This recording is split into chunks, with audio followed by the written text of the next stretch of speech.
सगळ्यांना स्वागत आहे तुमचं माझ्या चॅनलमध्ये. आज मी तुमच्यासाठी घेऊन आलेले आहे नवीन एक व्हिडिओ एका सेवेसोबत. तर आजचा आपला विषय आहे की आर्थिक अडचणी दूर करण्यासाठी आणि धनवृद्धी होण्यासाठी, धनप्राप्ती होण्यासाठी, त्याच्यानंतर जी आपल्याकडे लक्ष्मी आहे ती स्थिर राहण्यासाठी आपल्याला 2 स्तोत्रांचं पठण करायचं आहे. तर त्याबद्दल मी आज तुम्हाला सांगणार आहे. आता तुम्ही मेहनत तर करतातच, पण त्याला नशिबाची साथ असणं सुद्धा तेवढीच महत्त्वाची असते. कारण कधी-कधी आपण मेहनत खूप करतो, पण आपल्या नशिबात त्या गोष्टी नसल्यामुळे त्या गोष्टी आपल्याला भेटत नाही किंवा आपल्याला प्राप्त होत नाही. तर त्यामुळेच आपल्याला मेहनत आपण करणार आहोत, पण त्यासोबत आपल्याला नशिबाची साथ आणि देवाची साथ असणं सुद्धा तेवढंच महत्त्वाचं असतं. म्हणून मी आज तुम्हाला 2 स्तोत्र सांगणार आहेत, की ज्याने तुमची आर्थिक अडचण एका स्तोत्राने तुमची आर्थिक अडचण दूर होणार आहे आणि दुसरं जे स्तोत्र आहे त्याने तुमचे जी लक्ष्मी आहे ती स्थिर असणार राहणार आहे, धनवृद्धी होणार आहे, तुम्हाला धनप्राप्ती होणार आहे, असं ते स्तोत्र आहे. तर तुमच्या नित्यसेवेमध्ये तुम्ही या 2 स्तोत्राचं पठण करू शकता. आता कसं असतं ना, आपल्या दैनंदिन जीवनामध्ये आपल्याला एवढा वेळ नसतो. पण तुम्हाला जर खरंच तुमची इच्छा असेल, की तुमच्या अडचणी दूर व्हाव्या आणि तुम्हाला धनप्राप्ती व्हावी, तर अगदी मनापासून तुम्हाला या सेवा कराव्या लागतील. तर तुमची जर खरंच इच्छा असेल, तर तुम्ही संकल्पयुक्त ही सेवा करू शकतात. तुम्ही संकल्पयुक्त म्हणजे कंटिन्यूमध्ये, की रोज तुम्ही या स्तोत्राचं पठण करायचं. काही न चुकता. कितीही अडचण असेल, कितीही काही असेल, फक्त मासिक धर्म आलं तेव्हा तुम्हाला ही सेवा करायला जमणार नाही. पण तेवढे दिवस सोडले तर न चुकता तुम्हाला ही सेवा करावी लागेल, तेव्हा तुम्हाला अनुभव आल्याशिवाय राहणार नाही.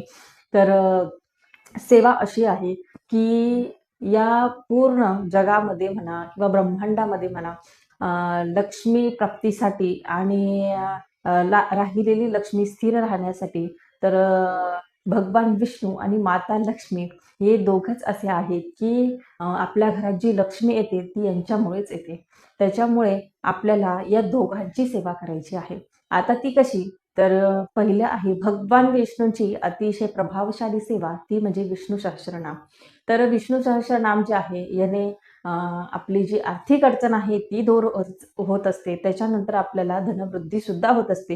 कारण माता लक्ष्मीला भगवान विष्णूंची सेवा अतिशय प्रिय आहे आणि भगवान विष्णूंना माता लक्ष्मीची सेवा अतिशय प्रिय आहे. म्हणून असं चालणार नाही, की आपण एकाची सेवा केली आणि दुसऱ्याची करायची नाही. तुम्ही जर दोघांची सेवा केली तर दोघं प्रसन्न होतील आणि तुमच्या घरामध्ये जे 50% येणार असेल, तर ते 100% ने येईल.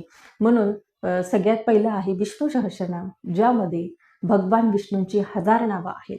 तर तुम्ही जर या स्तोत्राचं पठण केलं, जास्त नाही 15 ते 20 मिनिटं लागतात रोज. पण तुम्ही जर या स्तोत्राचं पठण केलं, तर तुम्हाला अनुभव आल्याशिवाय राहणार नाही. तर या स्तोत्राचं तुम्ही पठण केलं, तर तुमच्या आर्थिक अडचणी दूर होतील. त्याच्यानंतर घरात जर तुमचे कटकटी, वाद होत असतील, तर ते सुद्धा तुमचे दूर झाल्याशिवाय राहणार नाही. आणि त्यासोबत दुसरी सेवा आहे ती म्हणजे माता लक्ष्मीची कनकधारा स्तोत्रम ही सेवा. तर हे जे स्तोत्र आहे, हे सुद्धा धनप्राप्तीसाठी आणि धनवृद्धीसाठी ही सेवा आहे.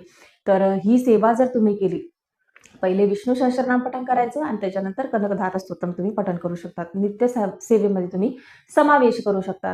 तुम्ही जर रोज ह्या स्तोत्राचं पठण केलं, तर तुम्हाला नक्की अनुभव येईल. कारण तुम्ही दोघांची सेवा करतायत आणि दोघांची सेवा जर केली, तर दोघं भगवान विष्णू आणि माता लक्ष्मी तुमच्यावर प्रसन्न झाल्याशिवाय राहणार नाही.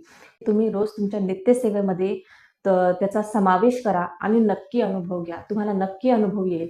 फक्त मनामध्ये एक सकारात्मकता हवी, की आपण ही सेवा करतो आहे आणि याचं आपल्याला अगदी पॉझिटिव्हच आपल्याला फळ भेटणार आहे किंवा अनुभव येणार आहे. म्हणून तुम्ही नक्की तुमच्या नित्यसेवेमध्ये या 2 स्तोत्राचं पठण करा. त्यासोबत तुम्ही माता लक्ष्मीचे महालक्ष्मी अष्टकमची जी सेवा आहे याचा सुद्धा समावेश करू शकता. त्याच्यानंतर श्री सूक्तम जे आहे हे सुद्धा अतिशय प्रभावशाली आहे. तर तुम्हाला जर धनवृद्धी साठी जर धनप्राप्तीसाठी जर सेवा पाहिजे असेल, तर तुम्ही कनकधारा स्तोत्रम, त्याच्यानंतर श्री सूक्तम, महालक्ष्मी अष्टकम हे जे सेवा आहे तर ह्या तुम्ही तुमच्या दैनंदिन जीवनामध्ये, नित्यसेवेमध्ये याचा समावेश करू शकता. म्हणजे तुम्हाला याचा अनुभव आल्याशिवाय राहणार नाही. तर तुम्हाला जर धनप्राप्ती करायची असेल, आर्थिक अडचणी दूर करायची असतील, तर हे जे 2 स्तोत्र आहे किंवा श्री सुक्तम आहे, ह्या तुमच्या नित्यसेवेमध्ये याचा तुम्ही समावेश करा आणि त्याचा अनुभव घ्या. नक्की तुम्हाला अनुभव आल्याशिवाय राहणार नाही. फक्त मनापासून करा जे करणार ते. बघा, तुम्हाला नक्की भगवान विष्णू आणि माता लक्ष्मीची जी कृपा आहे ती प्राप्त झाल्याशिवाय राहणार नाही आणि तुमचं आयुष्याचं सोनं झाल्याशिवाय राहणार नाही. मेहनत करा. मी असं म्हणत नाही की सगळं देवावर सोडा. मेहनत करा, कष्ट करा, पण त्यासोबत देवाची साथ असणं सुद्धा तेवढंच महत्त्वाचं आहे.